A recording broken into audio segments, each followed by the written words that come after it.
About 10 days after 9/11, I went through the Pentagon and I saw Secretary Rumsfeld and Deputy Secretary Wolfowitz. I went downstairs just to say hello to some of the people on the Joint Staff who had used to work for me, and one of the generals called me and he said, "Sir, you got to come in. You got to come in and talk to me a second." I said, "Well, you're too busy." He said, "No."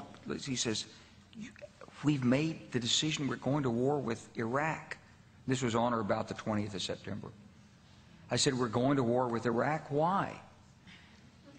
He said, "I don't know." He said, "I guess they don't know what else to do."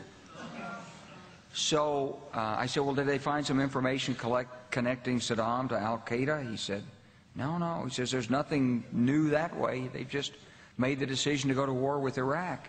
He said, "I guess it's like we don't know what to do about terrorists, but we've got a good military and we can take down governments." And he said, "I guess if the only tool you have is a hammer, every problem has to look like a nail."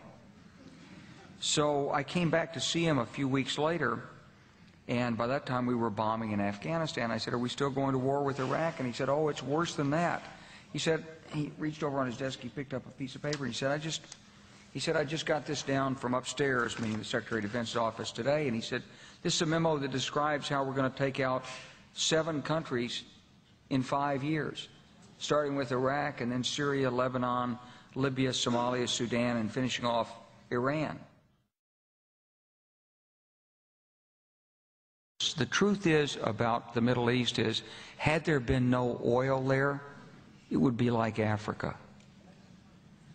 Nobody is threatening to intervene in Africa. The problem is the opposite. We keep asking for people to intervene and stop it. And there's no question that the presence of petroleum throughout the region has sparked great power involvement.